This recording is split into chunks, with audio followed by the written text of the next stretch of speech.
पाठ 5 भाग कार्यपत्रक 39। पहला प्रश्न है, देखिए और समझिए। यहाँ पे दिया हुआ है 15 भाग 3। देखिए इस 15 भाग 3 को इसने कैसे बनाया है इस किताब में।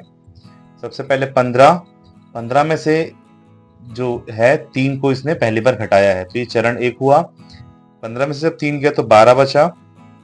12 में से दूसरे चरण में फिर से 3 घटाया तो अब ये 9 बचा। अब तीसरे चरण में फिर से 9 में से 3 घटाया तो 6 बचा। चौथे चरण में 6 में से 3 घटा दिया तो 3 बचा। और जो अंतिम चरण है 5वां, उसमें 3 में से 3 घटाया तो शेषफल 0 बचा। तो इसको इसने ऐसे लिखा है कि 15 भागा 3 बराबर 5। तो इसको हम लोग भाग ऐसे भी बना सकते हैं और इस भाग को हम लोग ऐसे भी बना सकते हैं। 15 में 3 का भाग तो 5 दिया होता है 15, तो ये 5 आएगा इसका भागफल। और देखिए सेम वैसे ही है 16 भाग 4। तो पहले चरण में 16 में से 4 घट गया। दूसरे चरण में से जो 12 आया वो 12 में से फिर 4 घटा। तीसरे चरण में जो 8 आया है उसमें से फिर 4 घटा। और चौथे चरण में जो 4 आया उसमें से 4 घटाए तो 0 शेषफल आया।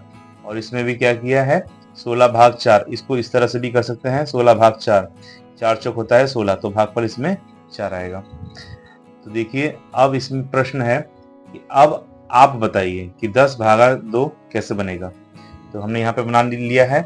पहले चरण में 10 में से 2 घटा दिए हैं तो 8 आया है। दूसरे चरण में 8 में से 2 घटाए हैं तो 6 आया है। तीसरे चरण में 6 में से 2 घटाए हैं तो 4 आया है। और चौथे चरण में 4 में से 2 घटाए हैं तो 2 आया है। पांचवें चरण यानी अंतिम चरण में 2 में से 2 घटाए हैं तो शेषफल, ये जो आंसर है वो 0 आया है। ये तो ऐसे हो गया कि 5 चरण में इसको हम लोग कर लेंगे तो ये पूरी तरह से हल हो जाएगा। और दूसरे तरीके से हम लोग किए हैं 10 भागा 4, यानी 2 के पहाड़े में कितनी बार जाएगा, तो ये 2 पंजे होता है 10, तो यहाँ पे भागफल आएगा 5। इसी तरह से अगला है 16 भागा 2।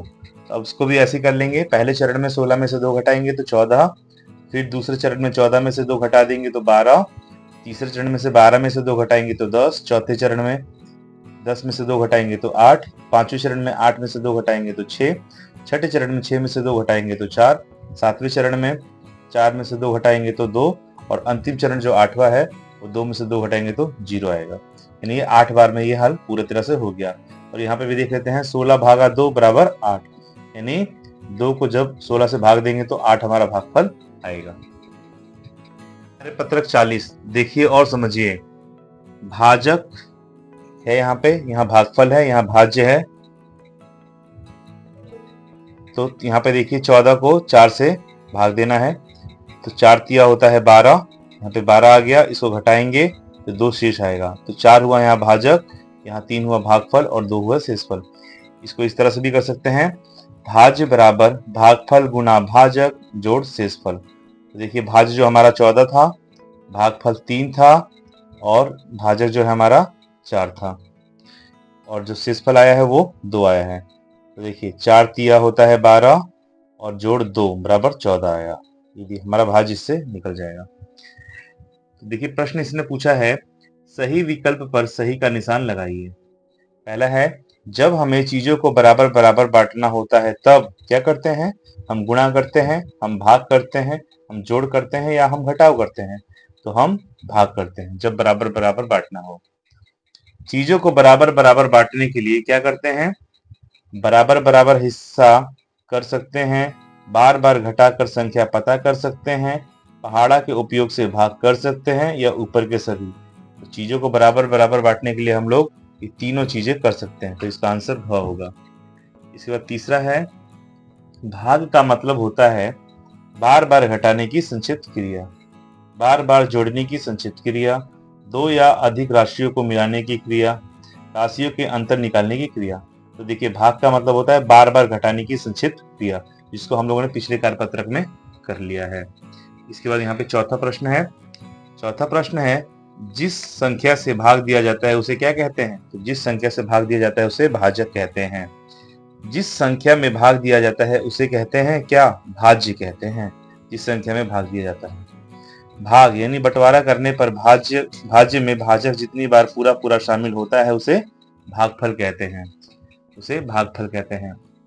भाग यानी बंटवारा करने पर अंत में जो संख्या बच जाती है उसे क्या कहते हैं? तो उसे शेषफल कहा जाता है। इसके बाद शेषफल भाजक से क्या होता है? छोटा, बड़ा या बराबर, या इनमें से कोई नहीं। तो शेषफल भाजक से हमेशा छोटा होता है। कार्यपत्रक 41, भाग देकर भागफल और शेषफल ज्ञात कीजिए। तो देखिए, इसमें भाग देना है और भागफल और शेषफल बताना है। तो यहाँ पे हमने किया है पहला 177 में 11 का, तो 177 को यहाँ रख देंगे, 11 यहाँ रख देंगे, तो 11 का पहाड़ पढ़ेंगे एक बार, 11 एकम 11, इन दोनों को घटाएंगे तो 6 आया। अब 6 में भाग नहीं होगा तो 7 को ऊपर से उतार लेंगे नीचे, 67, 11 छक्का 66, 11 छक्का 66। तो देखिए यहाँ पे भागफल हमारा आया 16 और शेषफल आया 1। उसी तरह से दूसरा है 658 भाग 6। तो देखिए 6 एकम 6, इसके बाद 5 उतरा यहाँ पे, क्योंकि ये जो घटाए हैं तो 0 आएगा, तो इससे भाग नहीं होगा तो यहाँ 0 लगा देंगे, ऊपर से फिर से 8 उठा लेंगे, ये हुआ 58। अब पढ़ेंगे 6 नवा 54, 6 नवा 54, तो 4 आया यहाँ पे शेषफल और भागफल आया 109। उसी तरह से है 604 में 8 का भाग देना है, तो 8 सत्ते 56, 8 सत्ते 56, 4 यहाँ पे बच गया और 4 यहाँ से उतर गया, तो 8 पंजे 40, 4 आया शेषफल और भागफल आया 75। इसके बाद है 494 में 4 का भाग देना है। तो देखिए जब 494 में 4 का भाग देते हैं तो इसमें आएगा भागफल 123 और शेषफल 2। इसको करके आप लोग देख सकते हैं। उसी प्रकार से दूसरा है 480 में 16 का भाग देना है, तो 16 तिया होता है 48, 48 का 0 और ये उतरा 0, तो इसको यहाँ पे लिख देंगे 0, तो भागफल हुआ 30 और शेषफल हुआ 0। इसके बाद है 606, इसमें देखिए 6 एकम 6, घटाए तो 0 आया, ये 0 उतर गया तो यहाँ 0 आ जाएगा। तीसरा उतरा 6, 6 एकम 6, शेषफल आया 0, शेषफल माफ कीजिए यहाँ पे 0 होगा, शेषफल हुआ 0 और भागफल हुआ 101। कार्यपत्रक 42, भाग कीजिए। देखिए भाग करना है 360 में 6 का भाग करना है, तो यहाँ पे किए हैं 6 छिक 36, 6 छक 36, 6 ऊपर जाएगा 36 नीचे आ जाएगा। अब 6 में से 6 गया 0, तो 3 में से 3 गया 0, और ये 0 यहाँ उतारेंगे, 0 में भाग नहीं होगा तो इस 0 को यहाँ लगा देंगे, तो भागफल आया इसका 60। दूसरा है 186 में 6 का, तो सबसे पहले इसमें भाग करेंगे 6 तिया 18, 18 का 18 हो गया, 18 में से 18 घटाएंगे तो 0 आएगा, 6 यहाँ से उतार लेंगे, 6 एकम 6, तो भागफल इसमें आया 31 और शेषफल आया 0। अगला देखते हैं 778, तो 7 एकम 7, घटाएंगे तो 0 आएगा, इसको उतारेंगे तो फिर 7 एकम 7, फिर 0 आएगा, फिर 8 यहाँ से उतारेंगे, फिर 7 एकम 7, तो 1 यहाँ पे शेषफल आएगा और 111 यहाँ पे भागफल आएगा। उसके बाद 454, 15 तिया 45, यहाँ पे देखिए 0 आएगा, 45 में से 45 गया तो 0, 4 यहाँ उतरेगा, इसमें भाग नहीं होगा तो 1 0 यहाँ पे बैठा देंगे, 30 आया भागफल और शेषफल आया 4। इसके बाद है 384 में 12 का भाग देना है, तो देखिए 12 तिया होता है 36, 3 यहाँ पे आ गया, अब इस 38 में से 36 घटाएंगे तो 2 आएगा, अब इसमें भाग नहीं होगा तो ऊपर उठा लेंगे इसको, ये हुआ 24, 12 दूनी 24, तो शेषफल आया 0 और भागफल आया 32। उसी तरह से 5 6 9 569, 8 का भाग देंगे तो 8 सत्ते होता है 56, 7 यहाँ पे आ गया, 56 में 56 घटाए तो 0, 9 यहाँ से उतार लेंगे, 8 एकम 8, अब 9 में से 8 घटाएंगे तो 1 बचेगा, तो भागफल हमारा आया 71 और शेषफल आया 1। इसी तरह से 122 है, 10 से भाग देना है, तो 10 एकम 10, घटाएंगे तो 2 बचेगा, अब ये 2 उतार लेंगे तो ये 22 हो गया, और 10 दूनी 20, अब इसको इससे घटाएंगे तो 2 आ गया, शेषफल 2 और भागफल 12। 102, 18 से इसको भाग करना है, तो 18 पंजे होता है 90, तो क्या करेंगे 102 में से 90 घटाएंगे तो 12 आएगा, तो भागफल आया हमारा 5 और शेषफल आया 12। इसके बाद अगला है 9वां प्रश्न, 854 में भाग देना है 14 का, तो 14 छक 84, 85 में से 84 जाएगा तो 1 बचेगा, 4 यहाँ से उतार लेंगे, 14 एकम 14, तो शेषफल आया 0 और भागफल आया 61। अब यहाँ पे देखिए 286 में 13 का, 13 दूनी 26, 2 बार में जाएगा तो ऊपर गया, 28 में से 26 जाएगा तो 2, 6 उतार लेंगे, 13 दूनी 26, तो भागफल आया हमारा 22 और शेषफल आया 0। कार्यपत्रक 43, हल कीजिए। पहला प्रश्न है, यदि एक पैकेट में 18 लड्डू भरे जाएं 270 लड्डू भरने के लिए ऐसे कितने पैकेट की आवश्यकता पड़ेगी? तो देखिए 18 लड्डू के लिए एक पैकेट लगता है, तो 270 लड्डू के लिए कितना लगेगा? तो क्या करेंगे, 270 में 18 का भाग दे देंगे।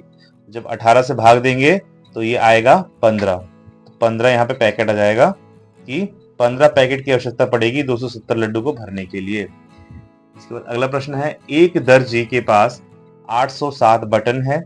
यदि एक कमीज में वह 8 बटन लगाता है तो बताइए वह कितनी कमीजों पर बटन लगाएगा और कितने बटन शेष रह जाएंगे? तो देखिए एक कमीज पर बटन लगाता है 8, तो 100 कमीज पर बटन लगाएगा, कितने लगाएगा? तो यहाँ क्या करेंगे, माफ कीजिएगा, इसको पहले हल कर लेते हैं। एक कमीज पर बटन लगाया 8, तो पूछा है कि बताइए कितनी कमीजों पर ये बटन लगेगा और कितने बटन शेष रह जाएंगे? तो 807 जो बटन है उसको 8 से भाग दे देंगे, क्योंकि 8 जो है एक कमीज पर लगता है, तो 808 से भाग देंगे इसको, तो ये होगा 8, 8 एकम 8, यहाँ 0 आ जाएगा माइनस करने पे, फिर ये 0, फिर ये 7, तो ये भागफल आया 100 और शेषफल आया 7, यानी 100 कमीजों पर ये बटन लग जाएंगे और 7 शेष रह जाएगा, यानी 8 के हिसाब से 800 बटन लग जाएंगे 100 कमीजों पर और 7 बटन शेष रह जाएंगे। इसके बाद अगला है, रिजवान ने अपने बाग से 315 फूल तोड़े, उसे हर एक बच्चे को 15 फूल देने हैं, तो बताइए वह कितने बच्चों को फूल दे पाएगा? तो देखिए रिजवान फूल दे पाएगा, इसको निकालने के लिए क्या करेंगे, 305 है, यहाँ पे कुछ गड़बड़ी हो गई थी, तो फूल जो है वो 315 है और हर बच्चे को 15 फूल देने हैं, तो 15 से हम भाग करेंगे 315 का, तो भाग करते हैं 31 में सबसे पहले, तो 15 दूनी होता है 30, अब इसको माइनस करेंगे तो ये आएगा 1 और फिर 5 उतार लेंगे, तो 15 एकम 15, तो भागफल आया 21 और शेषफल आया 0, यानी रिजवान फूल दे पाएगा 21 बच्चों को, यानी 21 बच्चों को रिजवान फूल दे पाएगा।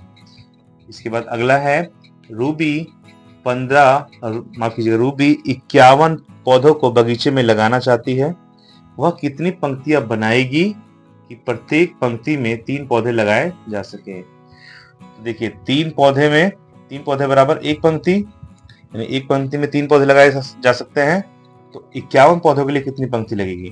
तो 51 में 3 का भाग देंगे, तो जब भाग करेंगे तो 17 तिया होता है 51, तो ये 17 पंक्ति लगेगी, आंसर आएगा ये 17 पंक्ति।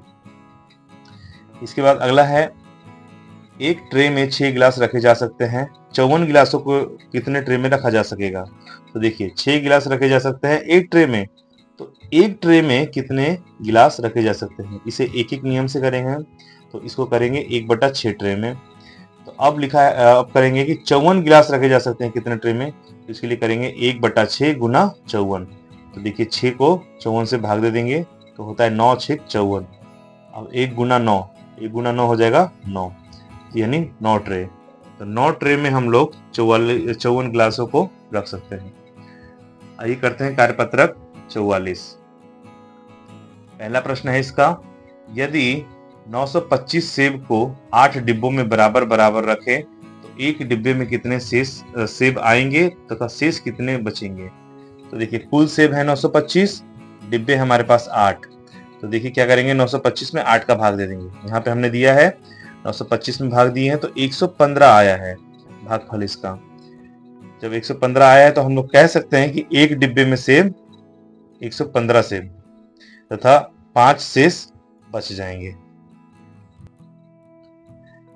115 सेब एक डिब्बे में रखाएगा और जो बच जाएगा शेष वो 5 की संख्या होगी सेबों की। इसके बाद अगला है, किस संख्या में 14 से भाग देने पर भागफल 53 तथा शेष 8 होगा? तो इसके लिए हम लोग ये फॉर्मूला लगाएंगे, भाज्य बराबर भाजक गुणा भागफल जोड़ शेषफल। तो देखिए भाजक हमारा यहाँ पे 14 है, भागफल यहाँ पे 53 है और शेषफल यहाँ पे 8 है, तो 14 में 53 का गुणा करेंगे तो 742 आएगा और जोड़ 8, तो जब 742 में 8 जोड़ेंगे तो ये 750 भाज्य आ जाएगा। इसके बाद देखते हैं अगला प्रश्न है, 70 रुपए प्रति किलोग्राम के दर से 2100 रुपए में कितने किलोग्राम चना दाल मिलेगी? तो देखिए 70 रुपए में चना दाल मिलती है 1 किलो, तो फिर से इसको एक एक नियम से ही करेंगे, तो 1 रुपए में चना दाल कितनी मिलेगी? 1/70 किलोग्राम। तो उस हिसाब से 2100 रुपए में कितनी चना दाल मिलेगी? तो इसके लिए करेंगे 1/70 गुना 2100। तो यहाँ देखिए 0 से 0 कट गया और 7 दिया होता है 21 और एक 0। 30 गुना 1 बराबर 30 केजी। तो 2100 रुपए में 30 किलो चना दाल मिलेगी। इसके बाद अगला है, एक विद्यालय में 26 जनवरी को 250 झंडे बांटे गए।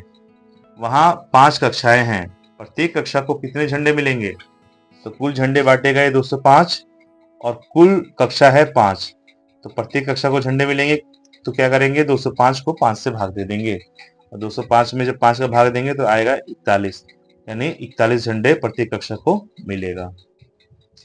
इसके बाद पांचवा है, अगर भाज्य 755 भागफल 83 तथा 8 शेष 8 हो तो भाजक ज्ञात कीजिए। तो इसका फॉर्मूला है भाजक बराबर भाज्य माइनस शेषफल बटा भागफल।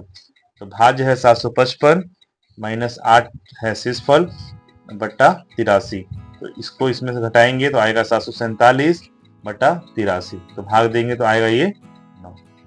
तो 9 हमारा यहाँ पे भाजक हो गया। कार्यपत्रक 45, भाग और गुणा के विपरीत रूप को ध्यान से समझिए।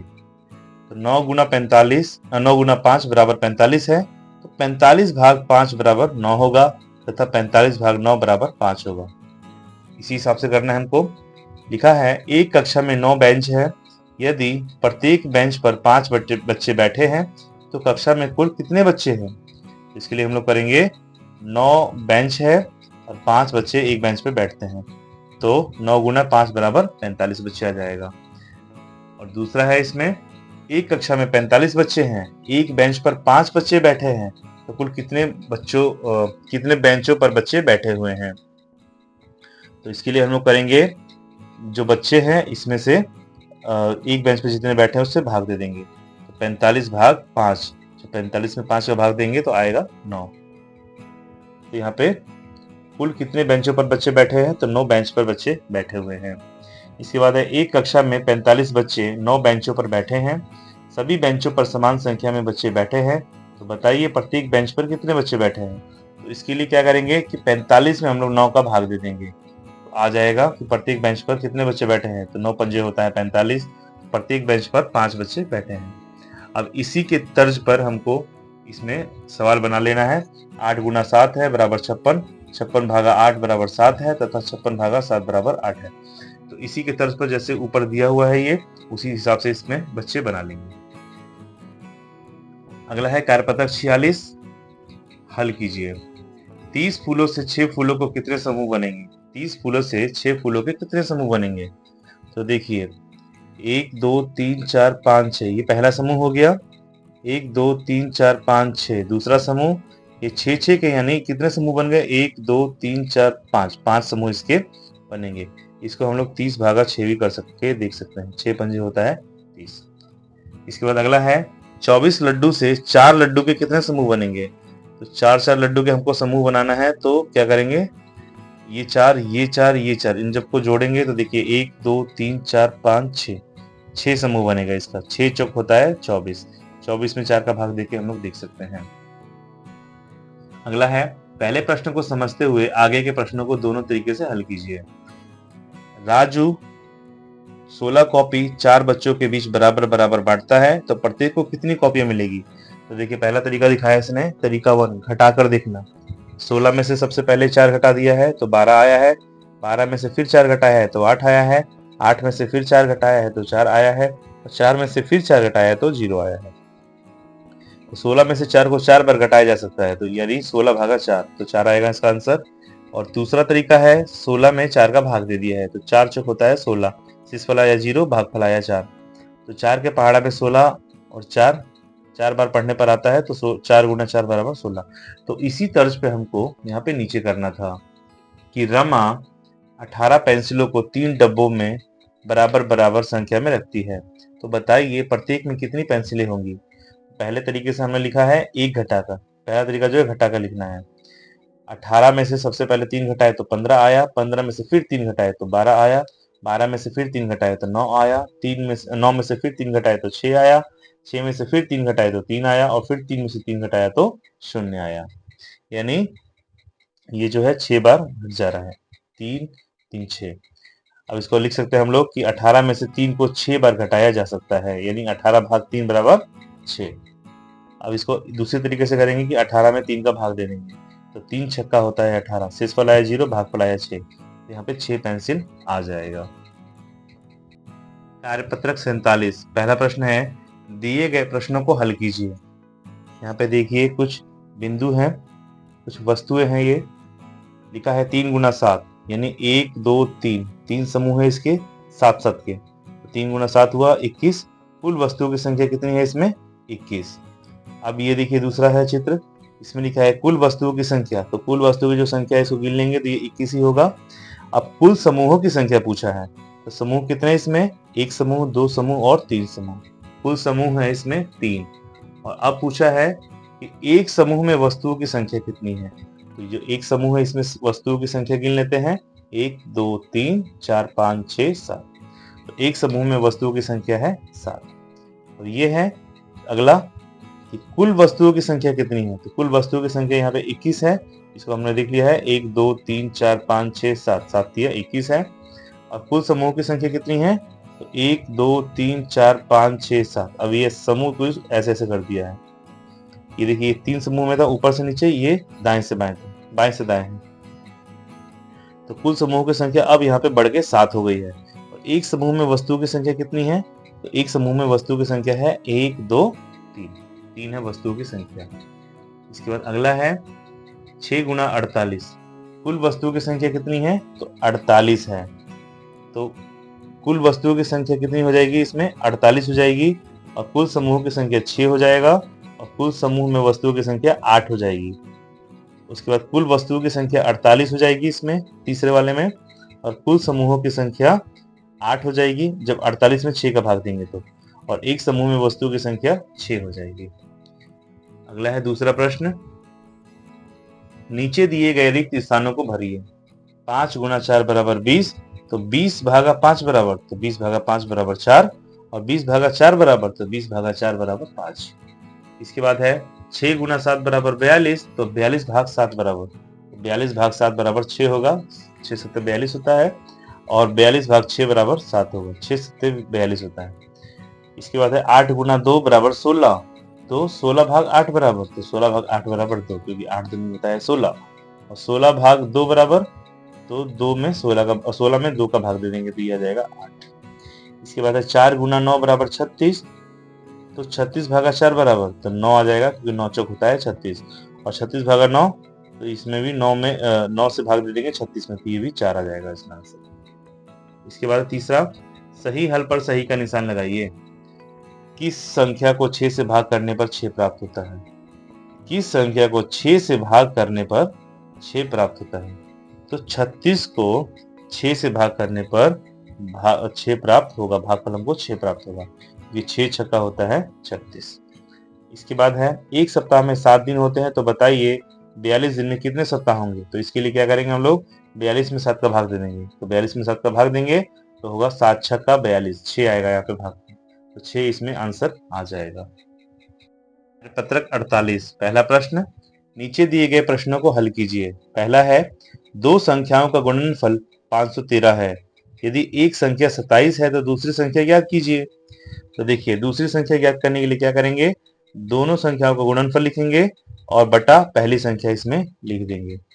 तो देखिए दो संख्या का गुणनफल यहाँ पे 513 था बटा 27, अब इसको इससे भाग दे देंगे, 27 को 513 से भाग दे देंगे, तो देखिए 27 से भाग दिए 513 में, तो आएगा ये 19, तो यानी दूसरी संख्या जो हमारी होगी 19। अब हम लोग क्या करेंगे, इसको करेक्शन के लिए 19 में 27 से गुणा करके देख सकते हैं, तो 513 ही आएगा। अगला है राहुल के पास 5 रुपए के 50 सिक्के हैं, जिनको वह अपने और अपने 6 दोस्तों के बीच बराबर बराबर बांटता है और बचे हुए सिक्कों को अपने पास रख लेता है, तो बताइए हर एक को कितने सिक्के प्राप्त हुए, तो हर एक को 7 सिक्के प्राप्त होंगे, क्योंकि 7 सत्ते होता है 49, यानी एक सिक्का भी बच जाएगा। तो राहुल ने कुल कितने सिक्के अपने पास रखे, तो देखिए भाग दिए यानी सबको 7 मिला, तो राहुल को भी 7 मिलेगा ही, लेकिन अब उसने बताया है कि जो बचा हुआ सिक्का है उसने अपने पास रख लिया, तो यहाँ पे जो शेषफल है ना वो 1 बचेगा। जब वो 1 बचा वो राहुल ही रख लेगा, तो राहुल को कुल 8 सिक्के प्राप्त होंगे। इसके बाद अगला, 12 हेलमेट का मूल्य 3,564 रुपए है, तो एक हेलमेट का मूल्य कितना होगा? तो इसके लिए क्या करेंगे, 3,564 में 12 का भाग दे देंगे। तो लिखेंगे इसको पहले, 12 हेलमेट का मूल्य 3,564 रुपए, तो एक हेलमेट का मूल्य कितना होगा? 3,564 में 12 का भाग दे देंगे, तो ये आएगा 297 रुपए। इसके बाद है दूसरा, संख्या 1 से 9 तक बिना दोहराए खाली बॉक्स में इस प्रकार भरिए ताकि सही उत्तर प्राप्त हो सके। तो देखिए इसमें एक खाली जगह थी, इसको हमने भर दिया है। कैसे आएगा 70? 9 गुने -2 इसमें भरना था कि किससे गुना करेंगे कि 70 आ जाएगा। तो 9 8 72 हो जाएगा, 72 - 2 बराबर 70 हो जाएगा। अब देखिए दूसरा छोड़ देते हैं, तीसरे पे आते हैं। 9 भागा 3, 9 भागा 3 था तो 3 आएगा गुना 1, तभी ना 3 आएगा। यहाँ पे 1 कर देंगे तब यहाँ पे 3 आ जाएगा। इसके बाद है 13 लाना है, सबको जोड़ना है, तो 6 और 3 हुआ 9, 9 में क्या जोड़ेंगे कि 13 आ जाए? तो 4 जोड़ेंगे, जहाँ पे 4 भर देंगे। इसके बाद अगला है 7, यहाँ पे 40 लाना है, तो ये 1 था आ गया था, इसमें 7 जोड़ दिए तो 8 हो गया, और 40 लाना है तो इसमें क्या गुना करेंगे 40 आएगा? तो 8 में 5 का गुना करेंगे तो ये 40 आ जाएगा। और यहाँ से देख लेते हैं, 8 भागा 4 बराबर 2 गुने 7 बराबर 14, और इधर देख लेते हैं 6 दूनी 12 - 5 बराबर 7। तो इस तरह से ये पजल हमारा यहाँ पे हल हो गया, और ये कार्यपत्रक हमारा यहीं पे समाप्त होता है। अब आपसे मिलते हैं हम लोग अगली वीडियो में।